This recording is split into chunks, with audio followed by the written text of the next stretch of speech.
Saat ini banyak banget budaya-budaya tradisi kita yang dianggap hampir punah, khususnya ini terjadi di kalangan kita generasi muda.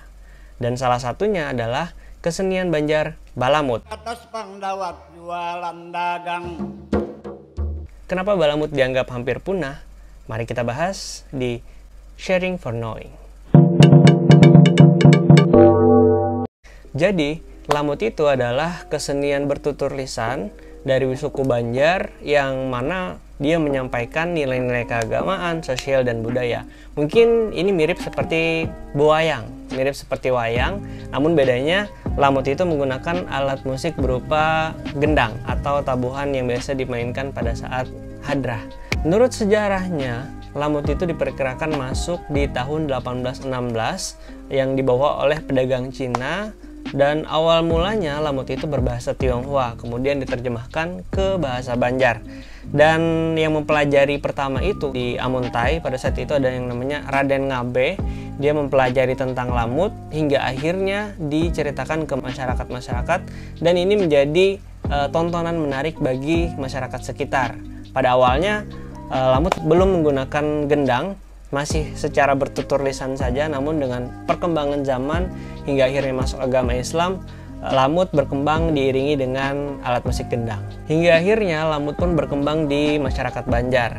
Dan ada fungsi dari Lamut ini yang biasa digunakan oleh masyarakat Banjar, yaitu awal mulanya adalah untuk bata tamba.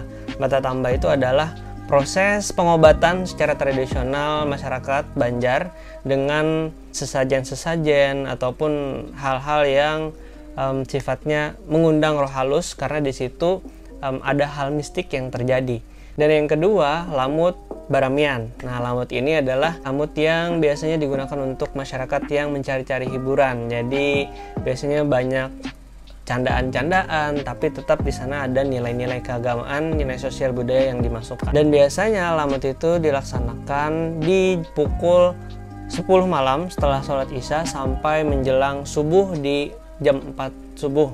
Jadi waktunya lumayan panjang karena ceritanya juga lumayan panjang. Kalau teman-teman tahu, untuk ceritanya sendiri itu udah ada pakem-pakemnya dan udah ada bab-bab cerita yang harus disampaikan, tapi di cerita itu juga boleh dikembangkan.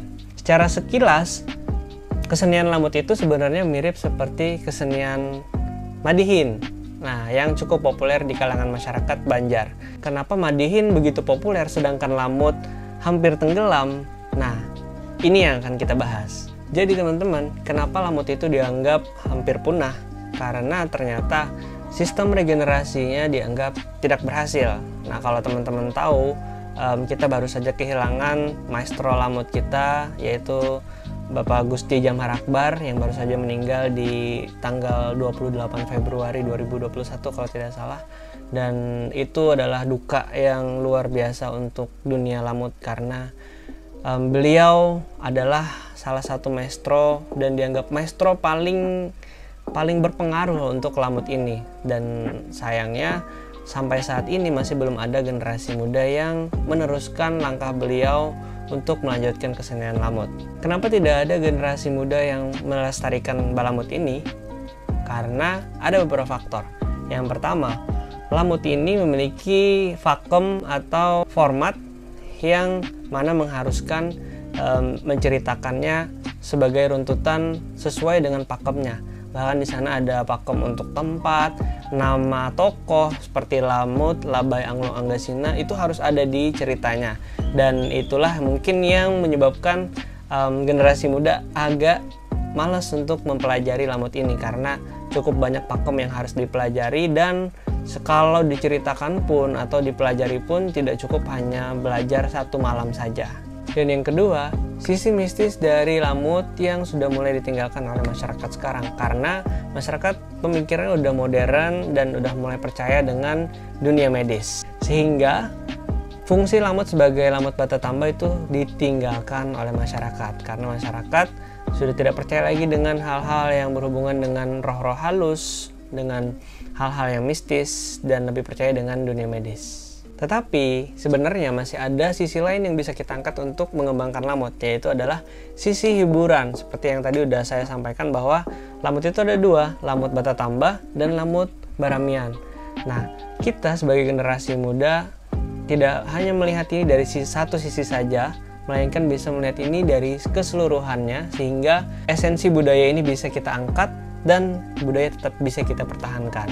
Nah, buat teman-teman yang penasaran bagaimana itu lamut dan seperti apa kemiripannya dengan Madihin, teman-teman bisa nonton aja videonya, nanti aku share linknya, dan disitu kalian bisa nonton sendiri, bisa bedain bagaimana kesenian balamut itu. Ini mula ku karang kertas Bang Dawat jualan dagang. Kertasnya putih selain lapang, pena menulis tangan bergoyang.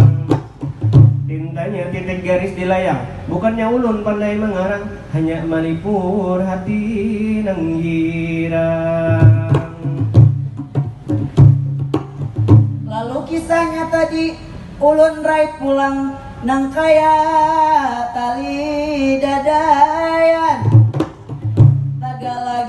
Tagala ginjal ganjilwan genap ulun sampaiakan. Jikalau pendek ulun panjangkan, jikalau targumpal ku bujurakan. Nah, dan buat teman-teman yang punya pendapat ataupun ada hal yang perlu dikoreksi dari video ini, silahkan komen di bawah. Dan terima kasih udah nonton, silahkan sharing di bawah karena ini kita ada di Sharing for Knowing.